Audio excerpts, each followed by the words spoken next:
Hello दोस्तों, refix India के YouTube channel पे आपका फिर से स्वागत है। तो दोस्तों आज की वीडियो में हम बात करेंगे, हमारे पास पैनल है जो कि इनोलेक्स कंपनी का पैनल है और ये जो लग के आता है तोशिबा के सेट में लग के आता है ज़्यादातर। तो देखिए अभी क्या रहता है, इस पैनल के अंदर जो प्रॉब्लम है ये डेड कंडीशन में है पैनल। और सर हमारे पास लाए हैं। सर आपकी शॉप कहाँ पर है? नजफगढ़ जाफरपुर में। तो सर की शॉप है नजफगढ़ जाफरपुर में, इनकी शॉप है। अगर आप नजफगढ़ में या फिर उसके आसपास में है दिल्ली से और आपको एलसीडी एलईडी टीवी रिपेयर करानी है तो सर से आप कांटेक्ट कर सकते हैं। तो सर रिपेयरिंग वगैरह का कंप्लीट काम करते हैं? जी सर। तो सर हमारे पास से ट्रेनिंग लेके गए थे तो कई बार कुछ सेट जो होते हैं फंसते हैं तो आते हैं हमारे पास, तो पूरी हेल्प रहती है। तो हमारी तरफ से सर कोई दिक्कत अगर आपको कुछ समझ में ना आया हो तो हम सारी चीज़ें आपको बताते हैं, ऐसा कुछ? बिल्कुल सर, अच्छे से कराते हैं सर। हाँ, तो यहाँ पे क्या रहता है कि अगर आप दिल्ली से हैं और एलसीडी एलईडी टीवी रिपेयर का ट्रेनिंग लेना चाहते हैं, और वैसे तो बाहर से भी हमारे पास अलग अलग स्टेट से आते हैं सभी ट्रेनिंग लेने के लिए। तो देखिए क्या रहता है कि आफ्टर ट्रेनिंग हम टेक्निकल सपोर्ट भी देते हैं। जैसे अगर कोई भी बोर्ड है, पावर सप्लाई है, मदरबोर्ड है या पैनल है, कई बार दिक्कतें आती हैं, कई बार नहीं समझ में आता, तो आप हमारे यहाँ लाके भी आप प्रॉब्लम का सोल्यूशन ले सकते हैं या फिर आप टेलीग्राम व्हाट्सएप पे भी सोल्यूशन ले सकते हैं। तो इस तरीके से हमारी पूरी ट्रेनिंग चलती है जिसके अंदर हम आपको लाइफ टाइम बैकअप सपोर्ट देते हैं। अगर आपके पास भी इस तरीके की दिक्कतें आती हैं और आपको रिपेयर करने में प्रॉब्लम आती है तो आप हमारे यहाँ ट्रेनिंग ले सकते हैं। ट्रेनिंग लेने के लिए अभी हमारा जो बैच है स्टार्ट होने वाला है, जो कि 1 मार्च से स्टार्ट होगा। और अभी क्या है, कुछ ही सीटें बाकी बची हैं। अगर आपने रजिस्ट्रेशन नहीं कराया तो आप अपने रजिस्ट्रेशन ज़रूर करा लें। बिना रजिस्ट्रेशन के क्या होता है कि यहाँ पे सीटें नहीं बच पाती हैं, जिसकी वजह से क्या होता है कि काफ़ी सारे स्टूडेंट को वापस जाना पड़ता है, क्योंकि हमारे पास जो होती है लिमिटेड सीटें होती हैं, यानी कि 10 स्टूडेंट की सीटें होती हैं। तो अभी क्या रहता है कि काफ़ी ज़्यादा आ जाते हैं तो उनको वापस भेजना पड़ता है, क्योंकि क्या होता है कि अगर ज़्यादा भीड़ भाड़ होगी तो आपके समझ में नहीं आएगा, जिससे क्या होगा कि आपका पैनल का जो काम है आप प्रॉपर तरीके से सीख नहीं पाओगे। तो अगर आपने ट्रेनिंग लेनी है तो नीचे दिए गए कॉन्टैक्ट नंबर पर कॉन्टैक्ट कर सकते हैं। अभी मेरे पास जो पैनल है वो डेड कंडीशन में है, जो कि सर हम मेरे पास लेकर आए हैं। और ये जो पैनल है ये इनोलेक्स कंपनी का है, जो कि ये तोशिबा लिखा हुआ है।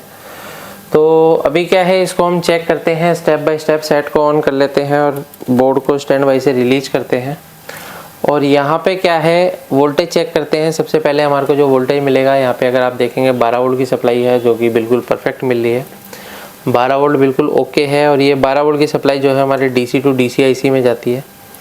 अब अगर यहाँ पे आप ये देखेंगे तो डीसी टू डीसी आईसी से हमारा जो वोल्टेज निकलता है सबसे पहले 3.3 वोल्ट निकलता है, जो कि हमारा बिल्कुल परफेक्ट तरीके से बन रहा है। ये 3.3 वोल्ट की सप्लाई जो है हमारी जाती है यहाँ पे। अगर आप देखेंगे तो यहाँ पे एक रेगुलेटर है, रेगुलेटर की इनपुट 3.3 है और आउटपुट में देखेंगे तो 1.2 वोल्ट की सप्लाई आउटपुट हो रही है, जो कि हमारे टीकॉन आईसी के अंदर ये जाती है। अब यहाँ पे अभी ये देखेंगे ये हमारा 3.3 वोल्ट की सप्लाई इनपुट हो रही है टीकॉन आईसी में। और यहाँ पे अगर आप देखेंगे तो 1.2 वोल्ट की सप्लाई भी इनपुट हो रही है, यानी कि दोनों वोल्टेज इनपुट हो गई है। टीकॉन आईसी की जो वोल्टेज रिक्वायरमेंट है वो कंप्लीट है। टीकॉन आईसी एक इनेबल वोल्टेज भेजती है जो आईसी की पिन नंबर 9 पे भेजती है। उसके बाद ये आईसी क्या काम करती है, हमारा जो एवीडीडी के लिए जो है गेट पल्स निकालने का काम करती है। तो यहाँ पे अगर आप देखेंगे तो गेट पल्स जो है हमारी यहाँ पे बन रही है, जो कि 17 वोल्ट की सप्लाई यहाँ पे देखने के लिए मिल रही है। उसके बाद ये जो हमारी 17 वोल्ट है ये ओके है। और ये 17 वोल्ट की सप्लाई जो है हमारे मोसफेट में जा रही है। यहाँ पे अगर आप देखेंगे तो ये पी चैनल मोसफेट है। और ये पी चैनल मोसफेट से अगर ड्रेन पे देखेंगे तो ये ड्रेन पे भी वोल्टेज हमारा आउटपुट आ चुका है। और यहाँ से क्या होता है, यहाँ से सभी जगह ये वोल्टेज जाने का काम होता है। यहाँ से हमारे एवीडीडी और सभी सर्किट के अंदर ये वोल्टेज हमारी जाती है। एवीडीडी जैसे वीजीएच के सर्किट में भी जाती है। तो यहाँ पे अगर हम देखेंगे तो वीजीएच का अगर हम पॉइंट देखते हैं यहाँ पे, तो वीजीएच पी पे हमारे को 29 वोल्ट की सप्लाई देखने के लिए मिल रही है। तो अभी क्या है कि फ़िलहाल 29 वोल्ट ओके है। और यहाँ पे देखते हैं तो वीजीएल वोल्टेज भी हमारी परफेक्ट है।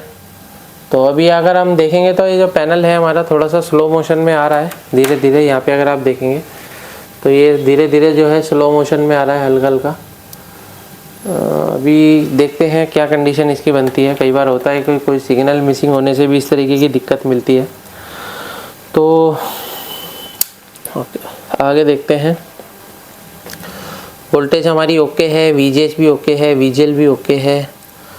तो इसके अंदर क्या है दोस्तों, और आगे चेक करना पड़ेगा हमारे को। यहाँ पे अगर हम देखेंगे तो ये जो लगी हुई है हमारी गामा IC लगी हुई है। गामा IC के इनपुट 17 वोल्ट की सप्लाई इनपुट हो रही है, और सॉरी 7 वोल्ट की सप्लाई इनपुट हो रही है। और देखते हैं यहाँ पे 3 वोल्ट की सप्लाई भी इनपुट हो रही है, और ये 17 वोल्ट भी इसकी इनपुट हो रही है।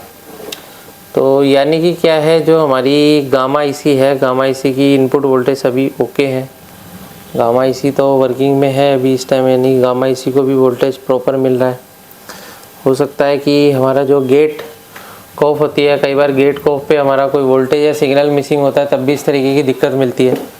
क्योंकि यहाँ का तो सारा प्रॉपर सिस्टम ओके है, लेकिन गेट कॉफ IC की डाटा शीट के अकॉर्डिंग अगर हम डाटा को चेक करेंगे और देखेंगे कि भाई जो है गेट कॉफ पे कौन सा वोल्टेज या सिग्नल मिसिंग है, तो उससे पहले क्या है कि यहाँ पे भी अगर आप देखेंगे तो कुछ वोल्टेज और सिग्नल यहाँ पे भी इसके मेंशन है। तो इस पर अगर मैं चेक करता हूँ तो यहाँ पे मैं इसको लगा के चेक करता हूँ। तो सबसे पहले हम इसके अंदर यहाँ पे देखते हैं, तो हमारे को OE सिग्नल यहाँ पे मिल रहा है। तो वैसे तो ये DSO से चेक होता है सिग्नल, लेकिन यहाँ पे कुछ माइनर वोल्टेज आ रहा है, यानी कि क्या है कि हमारा ओके है। और यहाँ पे भी अगर हम देखेंगे तो ये हमारा CKV सिग्नल है, जो कि 1.9 वोल्ट के अराउंड वोल्टेज है यहाँ पे, ये भी ओके है। उसके बाद आगे और चेक करते हैं तो यहाँ पे हमारा VGH लिखा है। तो यहाँ पे अगर हम देखते हैं तो VGH पे हमारे को अगर आप देखेंगे तो यहाँ पे हमारे को 3 वोल्ट की सप्लाई माइनस में मिल रही है यहाँ पे। तो यहाँ पे अगर हम देखेंगे तो हमारे को जो VGH वोल्टेज है, तो VGH पे हमारे को जो वोल्टेज है कुछ एबनॉर्मल मिल रहा है, यानी कि यहाँ पे जो वोल्टेज हमारे को मिलना चाहिए, यहाँ पे हमारे को वोल्टेज गेट हाई वोल्टेज मिलना चाहिए, लेकिन हमारे को यहाँ पे क्या मिल रहा है, 3 माइनस वोल्टेज मिल रहा है, जो कि वो भी स्टेबल नहीं है। तो VGH पे तो हमारा हाई वोल्टेज होता है, तो अगर हम हाई वोल्टेज देखते हैं तो यहाँ पे हमारे को हाई वोल्टेज मिल रहा है VGH के पॉइंट पे। यहाँ पे अगर हम देखते हैं तो ये भी हमारा VGH का पॉइंट है, यहाँ पे ये भी VGH का पॉइंट है। तो VGH का पॉइंट तो हमारा हाई वोल्ट यहाँ पे बन रहा है। और भी देख लेते हैं, यहाँ पे हमारे को 25 वोल्ट के अराउंड यहाँ पे वोल्टेज मिल रहा है। तो अभी क्या है कि हम यहाँ पे अगर वोल्टेज देकर ट्राई करते हैं और देखते हैं क्या कंडीशन रहती है। नहीं तो क्या है कि ये देखिए, जो हमारी गेट कॉफ है, इस गेट कॉफ पे VGH वोल्टेज मिसिंग है, जिसकी वजह से इस तरीके की दिक्कत हमारे को देखने को मिल रही है।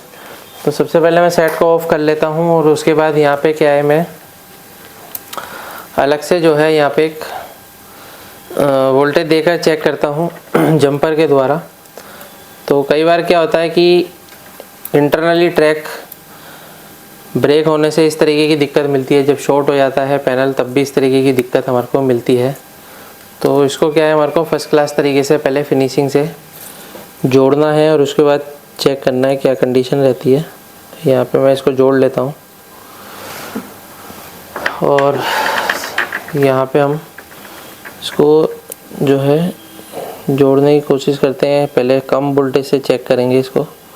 तो यहाँ पे मैंने यहाँ पे जो वोल्टेज आ रहा है वो 24-25 वोल्ट के अराउंड यहाँ पे वोल्टेज आ रहा है। तो यहाँ पे मैं कम वोल्टेज दूंगा।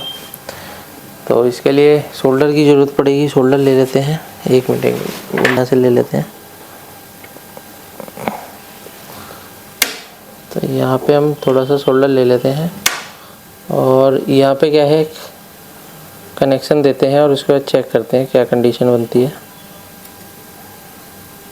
तो ये मैंने जोड़ दिया यहाँ पे, और आगे इस पॉइंट पे अभी भी चेक करते हैं। इसको भी मैं आगे जोड़ता हूँ। तो आपको भी देखिए इस तरीके से ही जंपर लगाने हैं। जब भी आपको जंपर लगाना होता है तो फिनिशिंग से जंपर लगेगा, तो देखिए प्रॉपर तरीके से काम होगा। अगर जंपर फिनिशिंग से नहीं लगेगा तो कई बार क्या होता है कि ये देखिए इस तरीके से आपको, ये मैंने यहाँ पे जंपर लगा दिया है, ठीक है। और यहाँ पे हमारे को थोड़ा सा फिनिशिंग देनी है थोड़ी सी, क्योंकि देखिए क्या होता है, जब तक फिनिशिंग से काम नहीं रहेगा तभी तक हमारा पैनल जो है प्रॉपर तरीके से चलेगा नहीं। कई बार शॉर्टिंग हो जाती है, जिसकी वजह से इस तरीके की दिक्कतें आती हैं। तो अभी यहाँ पे अगर हम देखते हैं, इसको मैं लगाता हूँ यहाँ पे, ये हमारा लग गया है। और देखते हैं कई बार क्या होता है, कॉफ शॉर्ट हो जाती है जब भी इस तरीके की दिक्कत मिलती है। कॉफ शॉर्ट होने पे भी अभी यहाँ से हमारे को पता चलेगा, यहाँ पे मैंने क्या है कम वोल्टेज लिया है। अगर कम वोल्टेज पे होता है तो ठीक है, नहीं तो फिर मैं यहाँ पे से 28-29 वोल्ट जो मेरे को यहाँ पे मिल रहा है यहाँ से जोड़ूंगा। तो फिलहाल क्या है कि इसको हम ऑन करते हैं,